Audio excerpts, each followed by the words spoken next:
시청자 여러분 안녕하세요. 마켓 클리닉 진행을 맡은 이지영입니다. 오늘 국내 증시 마감향에 가고 있는데요. 코스피는 장 초반 투매가 확대되면서 4,900포인트까지 밀리는 모습을 보여왔습니다.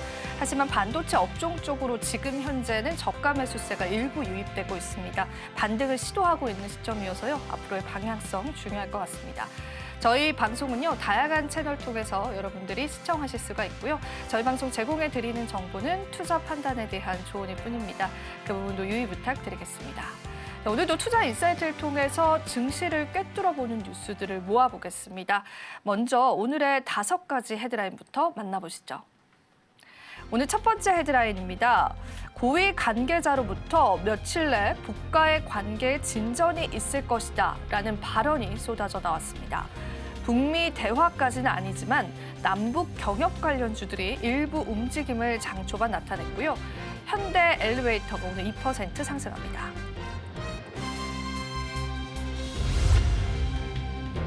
금은 선물, 마진콜, 추가 증거금 쇼크의 여파로 미국의 기술주 투자 심리 약화 등의 영향으로요. 글로벌 증시가 동반 조정에 들어갔습니다. 공포지수로 불리는 변동성 지수가 수년 내 최고치를 나타내기도 했고요. 오늘 코스피 지수에 영향을 미쳤습니다.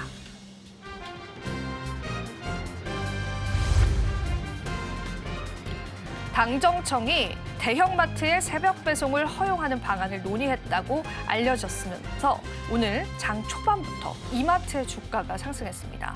하지만 후반 들어서는요, 다시금 상승분을 반납시키면서 현재는 하락세로 돌아선 모습도 확인되고 있습니다.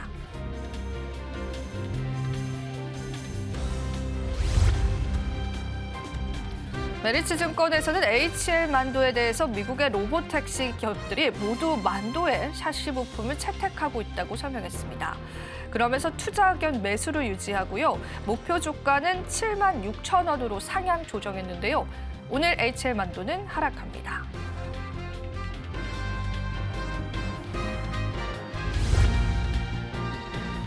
SK증권에서는 넷마블에 대해서 올해 실적 성과와 적극적인 주주 환원 고려 시 현 주가가 현저하게 저평가되어 있다고 내다봤습니다.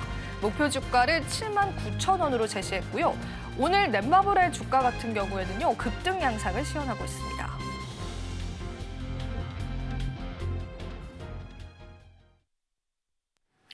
네, 오늘 투자 인사이트 함께하겠습니다. 나현지, 서수진 경제 아나운서와 함께합니다. 어서 오세요. 오늘 첫 번째 인사이트부터 열어보겠습니다. 어떤 내용 준비되어 있을까요?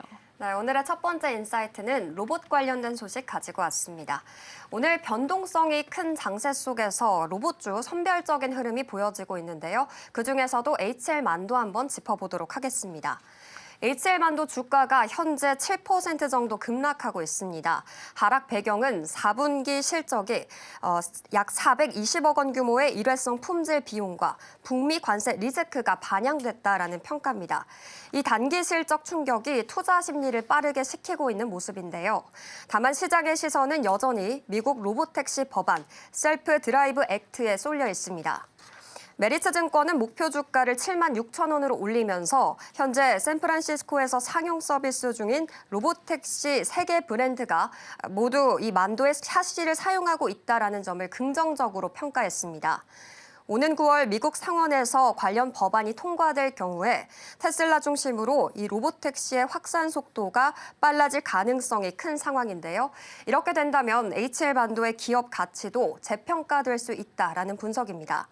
현재는 비용 부담으로 흔들리고 있지만 이 자율주행이라는 흐름 속에서 계속 서 있는 종목이기 때문에 2분기부터 로보택시 운영 데이터가 본격적으로 늘어날 수 있게 돼서 지금의 조정이 어쩌면 매수 기회가 될 수 있을지 지켜보셔야겠습니다.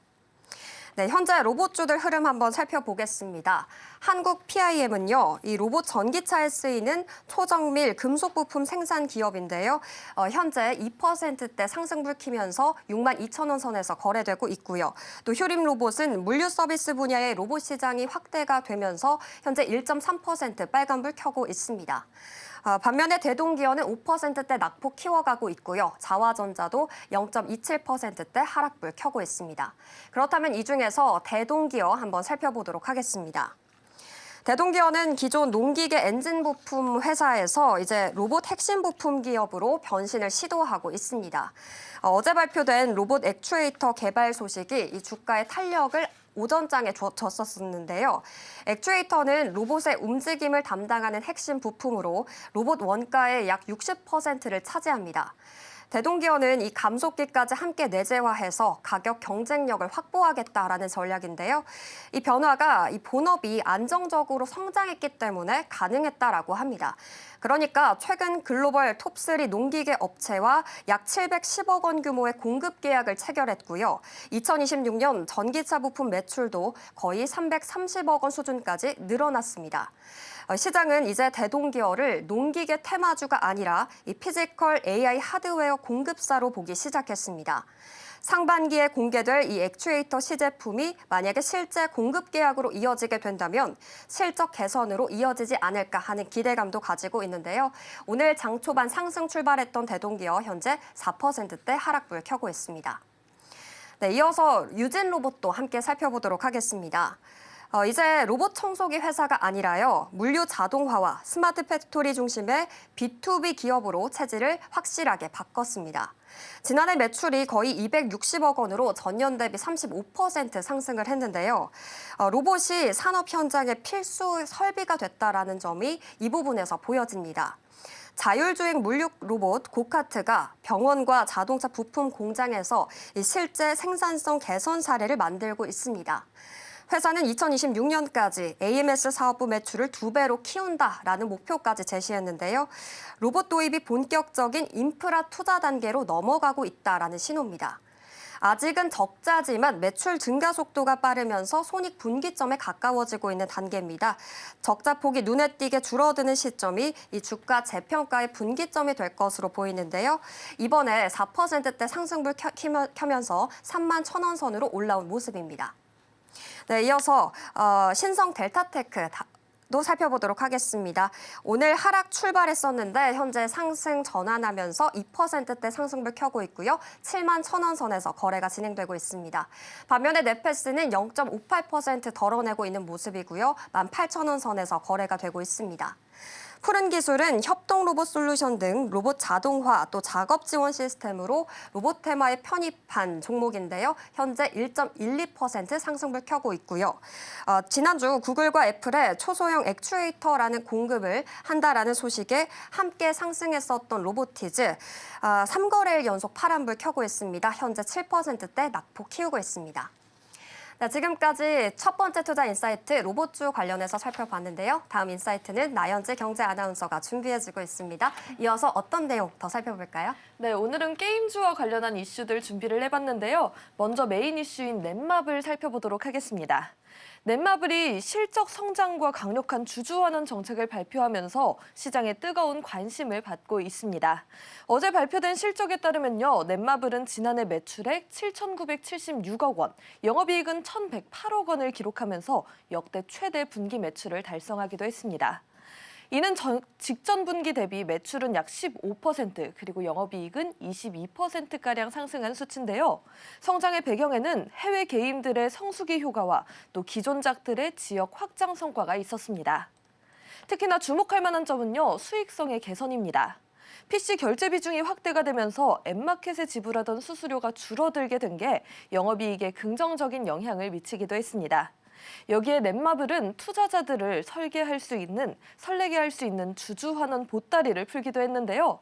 자사주 4.7%를 전량 소각을 하고요. 또 내년 배당 증액과 함께 하이브 지분 유동화를 통한 이 재무구조 개선 계획까지 밝혔습니다. 시장에서는 이를 두고 성장성과 또 주주가치 제고를 모두 잡았다라면서 현 주가가 여전히 저평가 상태다라는 분석이 우위를 차지하고 있습니다. 방금 말씀드린 이슈의 주인공이 넷마블은요, 오늘 11%가량 상승불을 켜내고 있는데요. 오늘 이 게임 업종들 전체의 지수를 방어하는 대장주 역할을 톡톡히 하고 있는 모습입니다. 자세한 주가 흐름 살펴본다면요. 이 주가 흐름의 핵심은 수익성 중심의 경영 전환이라고 합니다. 오랫동안 실적에 발목을 잡았던 마케팅의 부담을 털어내고요. 이제는 실적으로 증명하는 단계에 진입했다라는 평가를 받고 있는데요. 특히나 올해 상반기에 출시될 7개의 대죄, 오리진과 몬길 스타다이브의 흥행 여부가 향후 주가의 추가 상승 동력이 될 전망입니다.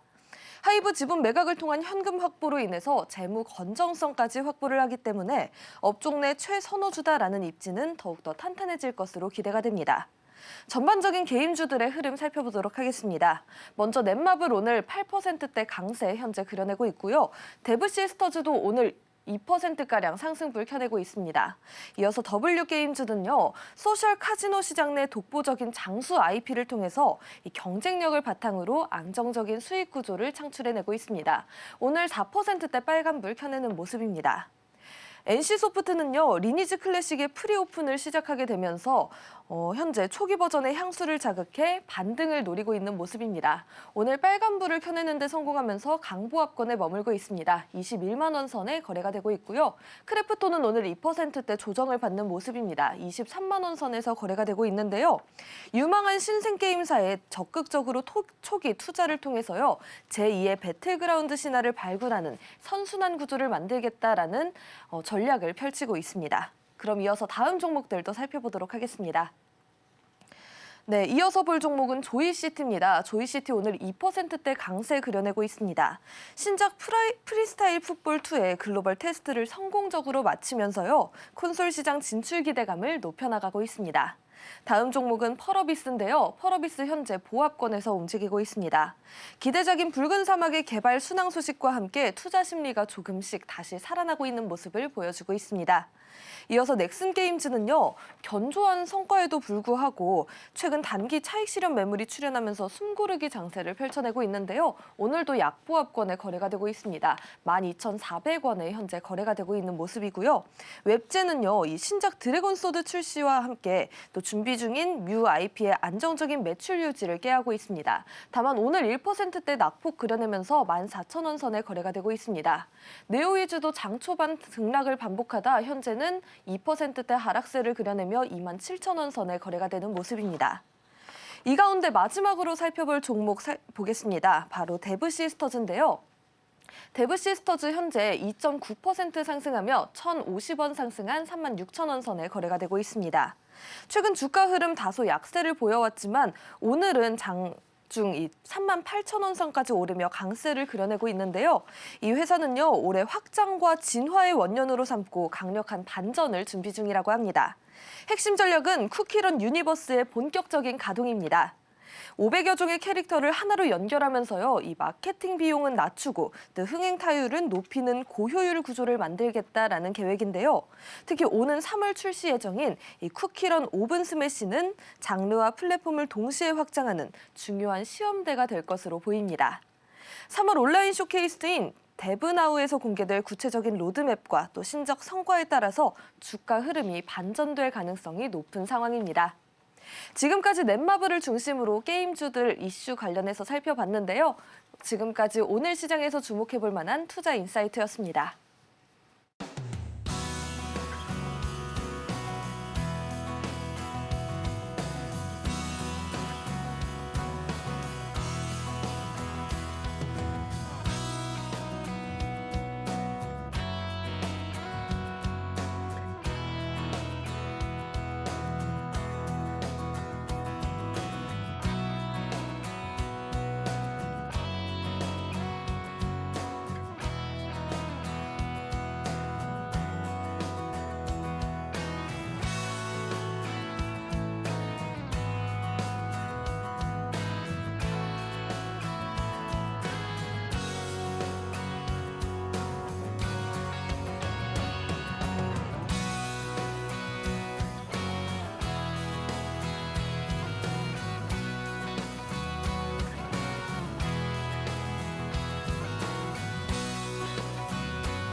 오늘도 돈이 되는 부동산 정보를 통해서 부동산 시장의 인사이트 짚어보겠습니다.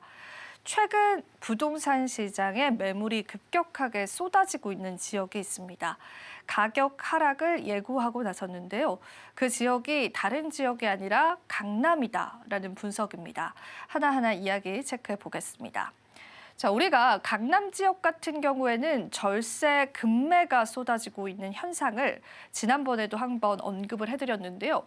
그 한 가지 사례를 토대로 강남에 왜 매물이 쏟아지고 있는지 그리고 강남의 집값의 방향성에 관해서 함께 논의하는 시간을 가졌습니다. 그런데 이 한 가지 사례가 터지고 나서 계속되는 매물이 부동산 시장에 나오고 있어서요. 그 부분 같이 한번 살펴보겠습니다. 자, 5월 9일이면 다주택자의 양도소득세 중과 유예 종료 예정입니다. 말이 좀 어렵게 되어 있는데요. 지금까지는 다주택자들에게 일부의 세금을 감면해줬지만 그 세금 감면의 시점이 종료되면서 다주택자 그리고 1주택자들 역시도 정부 측에 납부해야 할 세금의 양이 굉장히 많아집니다. 그래서 이 보유세까지 인상될 것이다라는 우려가 커지면서 양도소득세 또 거기에다가 보유세까지 이중과세 이야기도 좀 나오고 있습니다. 특히 강남권 같은 경우에는 집값이 굉장히 높기 때문에요. 양도소득세 증가폭이 절대적으로 높아지고요. 다주택자뿐만 아니라 현금 흐름이 필요한 1주택자들까지도 강남에 살고 있는 집주인들이요. 이 매물을 내놓기 시작했습니다. 자, 이게 어떻게 집값으로 이어질지 하나하나 체크해 보겠습니다. 일단 숫자로 먼저 확인을 해보겠습니다. 서울 아파트 전체 매물은 약 5% 증가가 됐거든요. 2월 23일 5만 6천 건에서 작년 3월 기준으로 5만 9천 건인데 강남권 같은 경우에는 지금 15%가 증가했습니다. 강남구는 9.2%, 서초구는 8%가량 상승했습니다. 전체 서울 아파트 매물 대비해서도 강남에 많은 또 매물들이 몰려 있다라는 건데요. 강동과 용산도 올랐지만 특히 송파, 강남, 서초 이쪽으로 많은 매물이 지금 현재 출현하고 있습니다. 이 억 단위의 호가 인하 사례가 나오고 있는데 어떤 얘기냐면은 실제 시세보다 가격을 대폭 낮춘 강남권의 아파트가 지금 매물로 나오고 있다라는 겁니다. 하나하나 구체적인 예로 들어볼게요. 압구정 현대아파트 3차가 57억 원에 거래되던 게 56억 원, 그리고 지금 현재 최고가가 60억 원을 찍었었거든요. 최고가 대비해서는 4.7억 원이나 낮은 금액까지도 매물이 나왔고요. 압구정 현대아파트 6, 7차 같은 경우에는 무려 마이너스 10억 원이나 가격이 인하된 상태로 부동산 시장에 매물이 나왔습니다. 압구정 한양아파트 같은 경우에도 54억 원이 실제 이제 가격의 시세인데요. 이게 50억 원대까지 내려오면서 이제 매물들이 나오고 있습니다. 평균 시세보다도 좀 낮은 수준이고요. 서초나 반포 쪽으로 한번 가보겠습니다. 서초에 이제 레미안 신반포 팰리스, 퍼스티지, 메이플자이 같은 아파트들 지금 현재 1억 원에서 2억 원가량 시세가 낮춰진 상태로 매물이 나와 있는 상황이고요. 송파 잠실 주공 5단지도 유명한 아파트잖아요. 여기 역시도 기존에 42억 원이던 게 40억 원까지도 내려왔습니다. 그러니까 이렇게 집값을 낮춰서라도 지금 현재 부동산 시장에서 집을 팔겠다라는 의지를 확인해 볼 수가 있고 이 호가 자체가 몇 천만 원이 아니라 많게는 10억 원까지도 낮은 수치까지 나오고 있기 때문에 강남의 집값이 정말 잡히고 있나라는 그런 생각이 드는 시점이다라고 보시면 되겠습니다. 그런데 거래가 사실은 쉽게 되지는 않죠. 매수자들 심리에서는 5월 9일 이후에 더 떨어질 수 있다라고 봤습니다. 실제로 이 매수를 하는 조건에 5월 9일까지 모든 서류 조건을 완료시키는 조건이 붙어 있기 때문에 급하게 많은 법적인 절차를 지금 현재 처리를 해야 되고요. 그리고 매도자들 같은 경우에는 이 가격대 아래로는 절대 팔 수 없다라는 심리가 나오면서 매수자들은 조금 더 가격을 낮춰라. 그리고 매도자들은 여기까지 더 낮출 수는 없다라는 그런 의견들이 함께 지금 현재 공존하고 있습니다. 사실 이게 어떤 한편에서는 강남권에 관해서 아파트 매수에 관심이 있으셨던 투자자나 실거주자에게는 하나의 기회가 될 수 있다라는 이야기가 나오고 있어요. 그런데 그런 매수자들 같은 경우에도 강남 집값 지금 현재 당장은 조금 더 조정을 받을 것으로 보고 있기 때문에 실제 거래는 아직까지 이루어지진 않았습니다. 정책 변수가 좀 예상이 되고요. 지금 이제 부동산 시장에서는 5월 9일을 기점으로 부동산 시장이 어떻게 변화될지를 많이 집중을 하고 있는 시점인데요. 지금 현재 정부 입장에서는 다주택자에 관한 양도세 중과는 이제 종료가 됐고 국민 불편을 최소화하는 보완책을 검토 중이고요. 그리고 시장 자체가 지금은 이 세금으로 인해서 다주택자들이 지금 가지고 있는 초과 매물에 관해서 계속 매도 양상을 보이고 있는 시점입니다. 그런데 우리가 또 시장에서 또 생각을 해봐야 할 부분들은 있는데요. 서울 아파트 값이 53주 연속 상승을 했거든요. 그러니까 이 강남에는 급매 물량들이 쏟아지고 있지만 다른 지역들은요. 오히려 아파트 가격이 좀 상승을 하고 있습니다. 이번 주가 0.27% 상승을 했고 그중에서도 좀 의외였던 지역이 강남 외에 있는 지역으로 수요 확산 신호가 좀 나왔습니다. 특히 관악구 쪽이 0.57%로 아파트 상승률 중에서도 많은 상승률을 기록을 했었던 지역으로 현재 꼽히고 있고요. 그리고 이제 강남이 지금 현재 급매 물량이 많이 나왔다라고 해서 그럼 강남의 집값이 폭락될 것이냐라고 봤을 때 이 폭락 신호로 보기에는 좀 다소 무리가 있고 또 세금 회피성의 조정 매물로 봐야 하는데 일단 앞서 언급해드렸듯이 현금 여력이 있는 수요자에게는 이게 강남에 입성할 수 있는 좋은 기회로도 풀이가 되고 있습니다. 그런데 여기서 또 중요한 거는 강남 외 지역으로의 수요는 계속 확산이 되고 있다는 거예요. 그래서 오히려 강남은 급매 물량 때문에 전반적인 아파트 가격 상승률은 주춤하지만 이 관악구와 같은 다른 지역들은 서울 아파트 가격이 그래도 점진적으로 오르는 구조가 현재 형성이 되고 있다는 겁니다. 자, 우리가 지금의 사태 자체를 매수자가 처한 상황에 따라서 다양하게 해석해 볼 수 있을 것 같습니다. 자, 마지막으로 저희가 핵심 정리 한번 체크를 해볼게요. 지금 현재 강남 주요 아파트의 가격이다라고 보시면 되고요. 압구정 현대가 지금 현재 110억, 그리고 압구정 미성 2차가 75억 원, 한양 아파트가 50억 원, 잠실주공은 40억 원까지 좀 내려온 수치로 확인이 되고 있고요. 또 서울의 이제 주요 자치구 아파트의 매물량 같은 경우에도요. 강남 쪽이 이제 급매 물량이 나오면서 현재 이 급매 물량이 상당한 수준으로 포착이 되고 있습니다. 다른 지역은 상대적으로 적은 매물이 좀 나와주고 있다는 부분들도 같이 체크해 보시면 좋겠습니다. 자, 세금 역시도 강남의 집값을 잡는 중요한 요인이었다라는 걸로 시장이 해석되고 있습니다. 정부 정책에 많은 영향을 받는 부동산 시장이기 때문에요. 앞으로 우리가 계속 또 추가적인 내용들 팔로우 해봐야 될 것 같습니다. 자, 오늘의 돈이 되는 부동산 정보였고요. 지금의 시장 상황도 바로 한번 만나보시죠.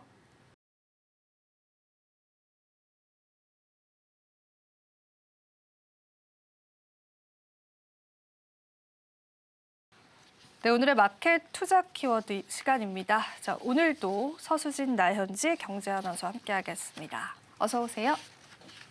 네, 오늘 투자 키워드 바로 열어보겠습니다. 첫 번째 키워드 열어주시죠. 자, 무너져도 오른다라는 키워드인데요. 자, 최근에 인공지능 업계의 지형도가 완전히 바뀌고 있죠. 엔트로픽이 공개한 클로드 4.6 오퍼스가 단순히 성능이 좋아진 모델을 넘어서 인공지능 스스로가 판단하는 기능을 가지고 있다고 해요. 자세한 내용들 좀 짚어볼 수 있을까요? 네, 지금 벌어지고 있는 변화는 일하는 방식 자체가 변하는 전환점에 놓여 있다라고도 볼 수 있겠습니다.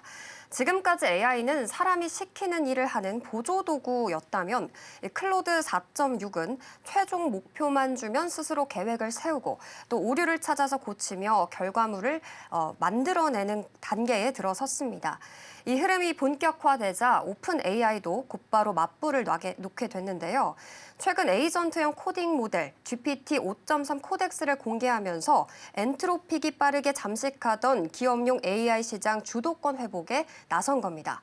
코덱스는 개발 데이터 처리, 그리고 문서 작성, 반복 업무까지 컴퓨터상의 작업을 자율적으로 수행하도록 설계가 됐습니다. 사실상 이 하나의 AI가 기업 업무 전체를 맡는 구조라고도 볼 수 있겠는데요. 이 변화가 갖는 의미가 매우 크다고 합니다. 과거에는 수십 명의 개발자가 이 수개월 동안 매달려야 했던 복잡한 시스템을 이제 고성능 AI 하나가 훨씬 빠르고 효율적으로 처리할 수가 있게 된 겁니다. 기업 입장에서는 인력 비용과 개발 시간을 동시에 줄일 수 있고 개인이나 소규모 팀도 대기업 수준의 기술을 구현할 수 있는 환경이 열리고 있습니다. 특히 주목할 부분은 AI가 여러 개의 작업 단계를 만들고 있다는 점입니다. 기획, 설계, 개발과 테스트까지 이 한 흐름으로 처리하면서 문제가 생기면 스스로 원인을 분석해 가는 과정까지 하고 있는데요. 이것은 인간 개발자의 역할을 부분적으로 대체하는 것이 아니라 프로젝트 전체를 운영할 수 있는 단계에 들어섰다라는 분석입니다. 네, 그런데 기술은 이렇게 빠르게 발전을 하는데요. 시장의 반응은 오히려 차갑습니다. 소프트웨어 이제 종말론까지 나오고 있고 팔란티어 급락이 또 시장에 연출이 되기도 했죠. 이 여파가 반도체 주가 하락으로 이어지고 있는데요. 이런 역설적인 상황 왜 벌어지는 걸까요?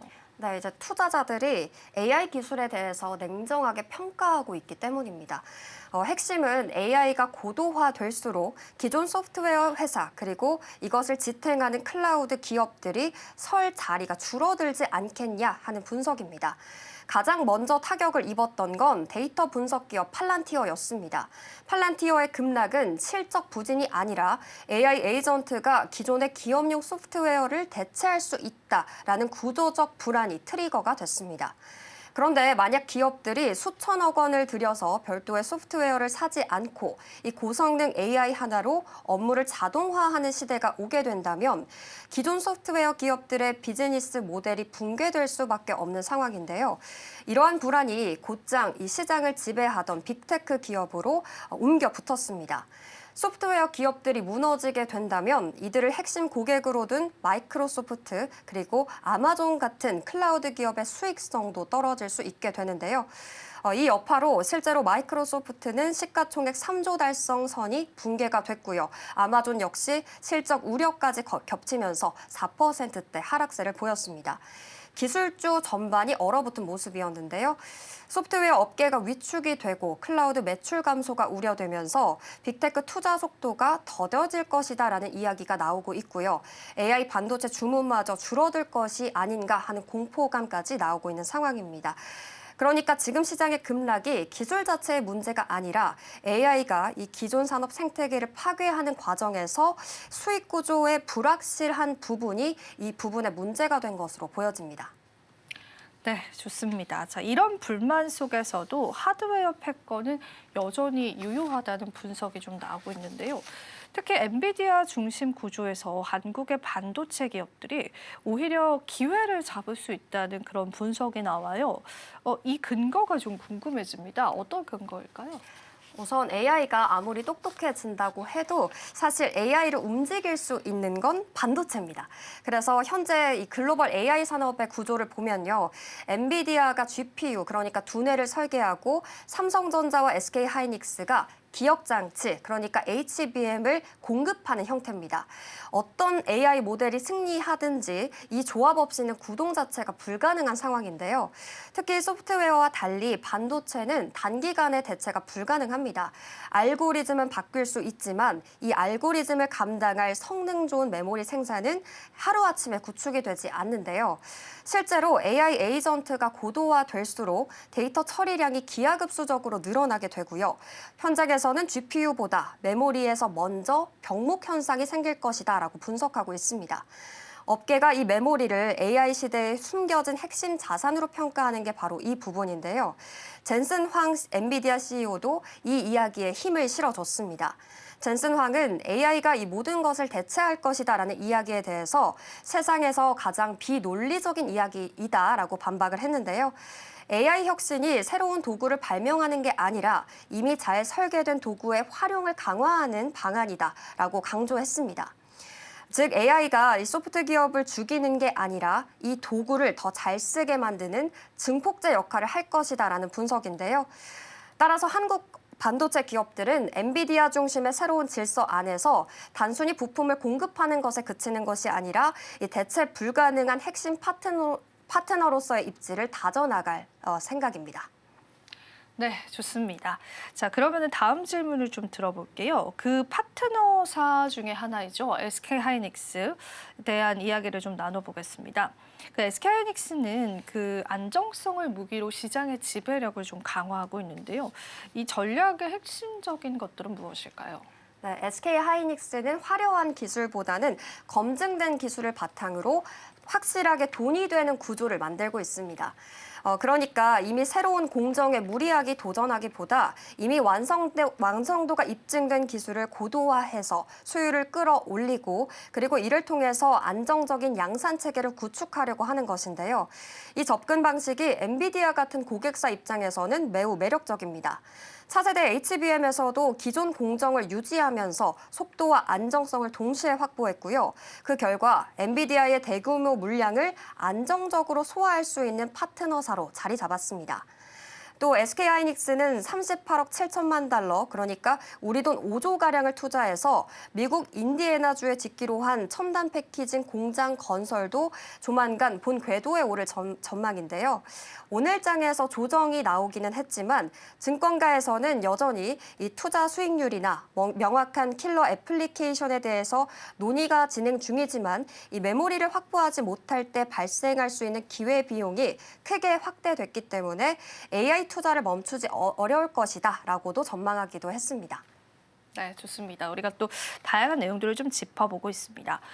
SK하이닉스 이야기를 나눴으니까 이번에는 삼성전자 이야기를 좀 나눠보겠습니다. 삼성전자는 대규모의 증설과 최첨단 공정 도입이라는 정면 돌파 전략을 선택했습니다. 월 단위로 12만 장 규모의 HBM을 증설한다고 하는데요. 이게 어떤 의미를 갖고 있을까요? 네, 이 삼성전자의 전략은 한마디로 판을 바꾸려는 궤도에 있다라고 볼 수 있겠습니다. 그러니까 삼성은 차세대 D램 공정과 그리고 자체 파운드리를 결합해서 성능을 극대화하는 동시에 평택을 중심으로 대규모 증설에 나서며 공급 능력을 한 단계 끌어올리고 있습니다. 이것은 단순히 경쟁사를 따라가려는 전략이 아니라요. AI 메모리 시장에서 규모의 경제를 앞세워서 주도권을 가져오겠다라는 시도입니다. 삼성은 메모리뿐만 아니라 이 로직 반도체까지 함께 설계하는 시스템 통합 전략을 통해서 AI 반도체 성능 자체를 끌어올리는 구조를 만들고 있습니다. 이 전략은 당연히 리스크도 따르고 있는데요. 새로운 공정은 초기 수율 문제가 발생할 수 있고 막대한 투자 비용도 부담인 상황입니다. 하지만 만약 삼성전자가 이 고성능 HBM4를 안정적인 수율로 양산을 하게 된다면 시장 판도는 단기간에 뒤집힐 수 있습니다. 현재 주가 조정이 삼성전자의 대규모 투자가 아직 실적에 반영이 되지 않은 과도기 구간이라고 볼 수도 있겠는데요. 이 베팅이 만약에 성공을 하게 된다면 삼성전자는 단순히 메모리 공급 업체를 넘어서 AI 인프라 핵심 설계자 역할까지 맡게 될 가능성이 높습니다. 결국 이 삼성의 승부는 AI 시대의 공급망 주도권을 누가 쥐느냐의 문제라고도 볼 수 있겠습니다. 네, 이렇게 저희가 또 첫 번째 투자 키워드를 통해서 앞으로 AI 시대의 전망에 관해서 짚어봤습니다. 이어지는 투자 키워드도 바로 살펴보겠습니다. 자, 이번에는 머스크의 뉴 스페이스 수혜차 한번 짚어볼게요. 자, 스페이스X 이야기를 자주 나누는 것 같은데요. 스페이스X가 단순한 로켓 발사 기업을 넘어서 우주 데이터 센터의 공룡으로의 변신을 선언하면서 시장을 뒤흔들고 있죠. 특히 머스크의 AI 기업인 xAI와의 합병 소식이 들려오는데 구체적 인수 배경과 또 이번 합병으로 탄생할 기업의 가치는 어느 정도일까요? 네, 이 스페이스X가요, 일론 머스크의 AI 기업인 이 xAI를 인수한다고 공식적으로 발표를 했습니다. 이번 인수 합병을 통해서 스페이스X는 인공지능과 로켓, 또 우주 기반 인터넷, 모바일 기기 직접 통신 등 모든 것을 아우르는 지구상에서 가장 야심찬 수직 통합 혁신 엔진을 구축하게 됐는데요. 머스크는 현재 AI 발전이 지상의 막대한 전력과 또 냉각 설비에 의존하고 있긴 하지만 장기적으로는 무한한 태양 에너지를 활용하고 또 냉각 소요가 거의 없는 우주 기반 AI가 규모 확장을 위한 유일한 방법이다라고 강조하기도 했습니다. 블룸버그 등 외신에 따르면요, 이번 이 거래로 스페이스X의 기업 가치는 1조 달러, 그리고 XAI는 2,500달러로 평가를 받으며 합병 법인의 전체 규모는요, 우리 돈 약 1,810조 원에 달하는 초대형 공룡 기업이 탄생할 전망입니다. 특히 수익성은 낮고 개발비 빚 지출만 매달 10억 달러에 달하던 이 XAI가요, 스페이스X의 탄탄한 수익원을 기반으로 자본과 컴퓨팅 파워를 수혈받게 되면서 하반기 예정된 기업 공개를 앞두고 시장의 기대감을 점차 키워가고 있습니다. 네, 스페이스X의 상장 기대감 때문에 글로벌 또 우주항공 섹터가 자극을 받으면서요, 국내에서도 관련주들의 테마가 움직이기도 했습니다. 특히 한 달 만에 주가가 120% 넘게 폭등한 종목도 있었는데요. 최근 시장 흐름도 짚어보면 좋겠어요. 최근엔 어떤 흐름일까요? 네, 최근 이 국내 증시의 최고 흐름은 단연 우주항공주가 아닐까 싶습니다. 특히나 한화시스템은요, 코스피 상승률 1위를 기록하면서 이 주가가 올해 들어 126%나 폭등을 했습니다.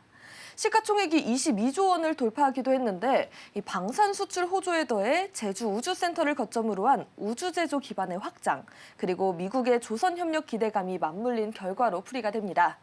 신규 상장주들이 활약도 눈부신데요. 우주 로켓 발사의 이노스페이스, 그리고 지상국 서비스의 컨텍, 초소형 위성의 루미르 등 이 상장 초기 부진을 딛고 최근 3개월간 120에서 150%까지 경이로운 수익률을 기록하고 있습니다. 또한 KP항공산업과 합병하는 NH스펙 30호는요, 거래 재개 후 3거래일 만에 80% 가까이 급등세를 보이기도 했는데요. 과거 이 적자 스타트업이라는 이유로 소외받았던 것과는 다르게 이 정부의 육성 정책과 스페이스X의 IPO 가시화가 강렬한 투자 심리를 자극하고 있습니다. 다만 전문가들은요, 이 우주항공 테마가 단기 열풍을 넘어서 장기 성장주로 안착하기까지는 실제 실적과 또 기술 경쟁력이 뒷받침돼야 한다라고 강조하고 있습니다. 단기 급등에 따른 병동성 확대에는 주의가 필요하다라는 분석입니다. 네, 일론 머스크가 최근에 테슬라와 스페이스X의 미래 핵심 에너지원으로 태양광을 지목을 했죠. 특히 우주 태양광 데이터 센터라는 새로운 비전을 또 제시하기도 했습니다. 관련해서 ETF 수익률도 급등을 했었는데요. 자, 머스크발의 태양광 랠리죠. 이게 얼마나 갈지 궁금해요. 시장 반응도 궁금하고 또 앞으로의 전망은 어떻게 될까요? 네, 이 일론 머스크가 AI와 우주 산업을 잇는 이 마지막 퍼즐 조각으로 태양광을 언급을 했는데요. 그러면서 시장의 반응도 정말 뜨겁습니다. 머스크는 최근 지상의 전력 한계를 극복하기 위해서 이 100만 기의 위성을 띄워서 태양광 기반 우주 데이터 센터를 구축하겠다라는 구상을 공개를 했습니다. 이에 따라서 미국 상장 ETF인 인베스코 솔라 ETF가 4.5%가량 상승을 했고요. 미국 태양광 기업 성과에 2배 연동되는 이 ENPX ETF는 하루 만에 무려 77.7%의 급등세를 보이기도 했습니다. 그리고 국내 증시도 예외는 아니었습니다. 현재 하나솔루션은 오늘 16%가량의 급등세를 그려내기도 했고요. 또 OCI홀딩스가 8%, HD 현대에너지솔루션이 7%에 가까운 불기둥을 뿜어냈습니다. 뿐만 아니라 국내 유일의 태양광 기업 집중 투자 상품인 플러스 태양광엔 ESS ETF는 최근 한 달 동안 30.34%라는 경이로운 수익률을 기록하기도 했습니다. 증권가에서는 이 머스크의 구상이 구체화가 될수록요, 산업 전체의 밸류에이션이 한 단계 더 격상될 것으로 기대하고 있습니다. 다만 머스크가 중국 태양광 기업들을 직접적으로 사찰을 하면서 협력 가능성을 열어둔 점에 있어서 이 그간 미국에 따라서 정책 덕분에 한국 업체들이 누렸던 반사 수혜가 줄어들 수도 있다라는 리스크 요인도 꼽히고 있습니다. 결국 우리 기업들의 머스크의 거대한 우주 생태계에 편입되기 위해서는요, 차세대 태양전지 기술의 이 압도적인 격차를 입증하는 것이 향후 핵심 과제가 될 것으로 보입니다.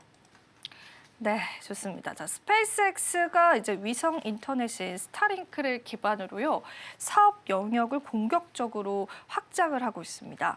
특히 기존의 스마트폰 시장을 뒤흔들 수 있다고 해요. 이 스타링크 폰 개발, 또 우주 데이터 센터 구축 계획이 구체화되고 있는 시점인 것 같은데 기술적으로는 어떤 혁신을 꿈꾸고 있는지도 같이 얘기 나눠볼게요. 네, 이 스페이스X는 스타링크를 단순한 인터넷 서비스를 넘어서요, 글로벌 통신, 데이터 플랫폼 제품으로 변모시키려는 비전을 구체화하고 있는 모습입니다.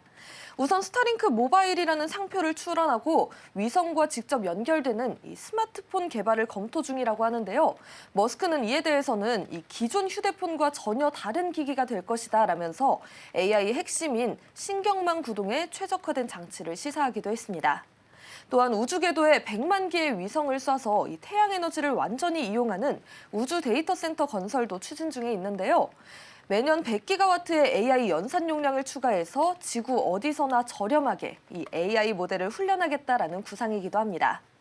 다만 과학계에서는 진공 상태인 우주에서 컴퓨터 칩에 열을 식히는 냉각 문제와 또 수만 개의 위성이 움직이면서 발생할 수 있는 충돌 위험 등 기술적 난제에 대한 회의론도 존재하고 있습니다. 그럼에도 스페이스X는 위성 직접 연결 인터넷과 저궤도 우주 활동 감시 서비스인 이 스타게이즈 등 신규 서비스를 잇따라 발표하면서 상장 전에 이 기업 가치 극대화에 드라이브를 걸고 있는 모습입니다. 네, 오늘 그럼 마지막 질문을 좀 드려보겠습니다. 자, 스페이스X의 광폭 행보 속에서 우리나라에서도 스타링크 서비스가 본격적으로 시작이 됐는데 이게 산업 지형을 바꿀 수도 있을 것 같아서 우려감도 좀 있는 것 같아요. 근데 일단은 해운과 항공 분야를 중심으로 국내 대기업들도 앞다퉈서 도입을 하고 있는 시점인데 현재 국내 산업계의 반응이 궁금해요. 적용 현황은 어떻게 될까요? 네, 스타링크는 지난해 말에 이 국내 상업 서비스를 시작한 이후에 빠르게 보이지 않는 인프라로 자리 잡고 있는 모습입니다. 특히나 통신 사각지대였던 바다와 하늘에서 게임 체인저 역할을 해내고 있는데요. 해운업계에서는 대한해운이 국내 최초로 전선박 38척의 설치를 완료를 했고요. 또 현대글로비스 역시 자체 소유 선박 45척에 순차적으로 도입 중에 있습니다. 항공업계에서는 대한항공을 포함한 한진그룹 계열 5개 항공사가 기내 와이파이 시스템으로 스타링크를 선택하게 되면서 이르면 올 3분기부터 서비스를 시작할 예정이라고 합니다. 또 육상에서도 움직임이 빠른 상황입니다. 롯데물산은요, 재난 대응 강화를 위해서 롯데월드타워에 국내 육상 1호로 스타링크를 도입하기도 했습니다. 국내 이동 3사와의 관계도 흥미롭습니다.